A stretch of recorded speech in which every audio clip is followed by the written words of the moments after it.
Eh ben, quelle semaine! Alors lundi, il y a eu la condamnation de Le Pen, et nous, ça nous a obligés à décaler notre actu réfractaire qu'on avait pourtant bouclé sur l'international. Alors, on rattrape le coup aujourd'hui en parlant de l'enjeu du Groenland et des révoltes au Pakistan. Et on reparlera demain des suites de l'affaire Le Pen, et vendredi, on tourne un retour à la ligne sur les conséquences du procès Le Pen. Allez, c'est parti, avec une blague sur l'heure d'été, parce que Johan la trouve vachement drôle. Dites-nous ce que vous en pensez en commentaire. Non mais l'heure d'été, non mais ça sert à quoi ce truc, l'heure d'été? Bah ça sert à rien. J'ai pris soin de me caler à 7h, de me lever à 7h tous les jours, et là il nous enlève 1 heure, et bah je suis décalé maintenant. Ah non mais ça me gave quand en plus Macron, je suis sûr, lui il a des IA partout dans son palais de l'Elysée qui lui disent oh vous inquiétez pas, c'est l'heure d'été, on va vous régler vos réveils, et nous on a personne pour régler nos réveils. Bon bref, autant vous dire que moi ça me saoule, là j'arrête, je vais récupérer mon heure de sommeil, et tant pis pour Actu Réfractaire hein. Non mais attends mais... l'heure d'été quoi. Oh là là, non mais faites pas gaffe, hein. C'est la cagnotte qui lui monte à la tête. Allez, c'est parti.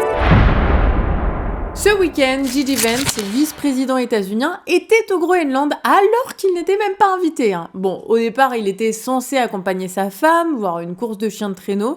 Mais petit problème, les Groenlandais n'aiment pas du tout son projet d'annexion du Groenland.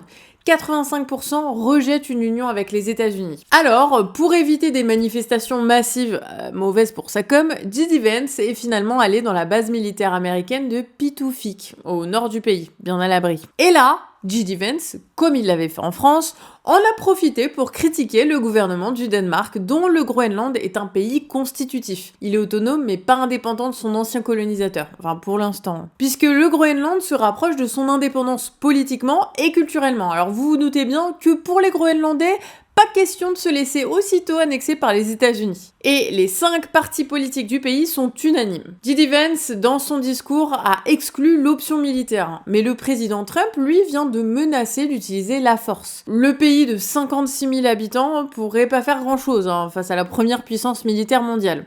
Et le Danemark non plus. Son ministre des Affaires étrangères a juste répondu « Nous n'apprécions pas le ton sur lequel ces critiques sont formulées. Ce n'est pas ainsi que l'on parle à ses proches alliés.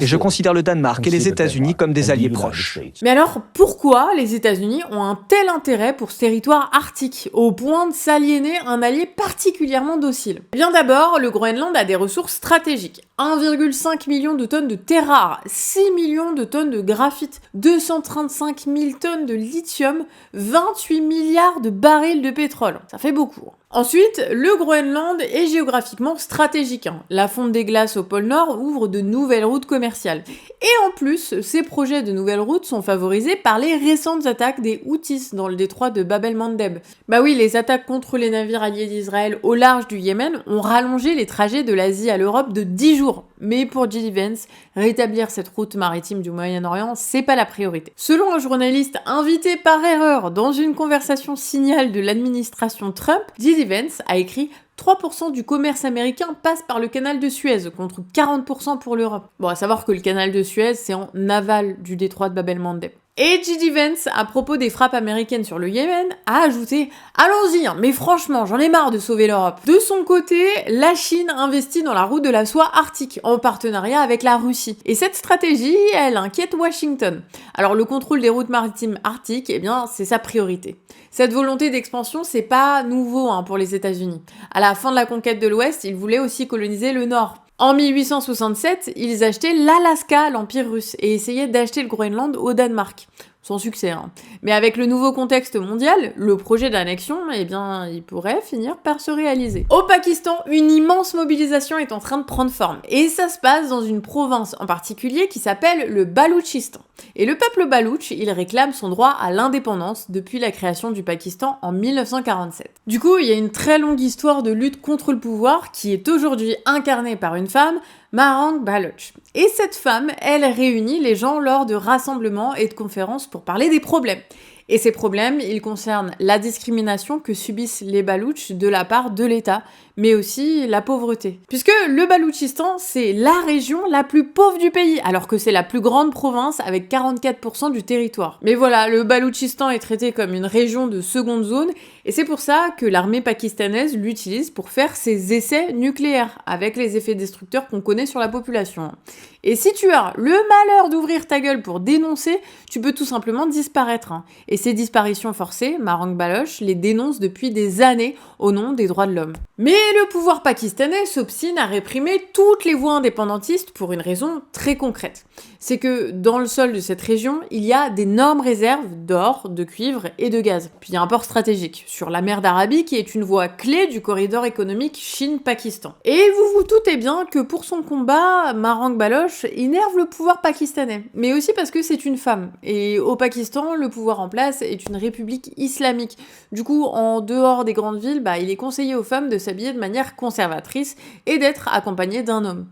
Et dans ce contexte, Marang Baloch, elle organise carrément des marches de femmes. Et donc, en réaction, l'État pakistanais a décidé de mettre les services antiterroristes sur le dos de Marang Baloch. Et elle a finalement été arrêtée la semaine dernière, en même temps que 17 autres militants. Mais cette fois-ci, la réaction du peuple baloutche a été de sortir massivement dans les rues pour réclamer la libération de cette militante. Voilà, alors la répression est très violente, mais le peuple baloutche est habitué à la violence de l'État. Résultat, le mouvement s'enracine et les femmes sont en première ligne dans les manifestations. Résultat, le Pakistan rejoint la liste des pays où le peuple se révolte dans des manifs de masse. Ça fait quelques semaines qu'on vous parle de la Serbie, de la Turquie ou de l'Indonésie. Et à chaque fois, des manifs de masse éclatent contre l'arbitraire de l'État.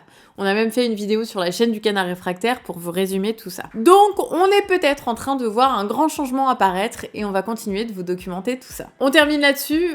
Au fait, je sais pas si Yoann vous l'a dit, mais on est en pleine cagnotte, histoire de pouvoir continuer notre boulot cette année, puisqu'on ne touche ni subvention, ni argent de milliardaire. Alors, si t'aimes ce que l'on produit, tu peux nous soutenir. Le lien est en description. C'était Nico et Monteur des Coloniales à l'écriture et ce dernier aussi au montage. Allez, ciao!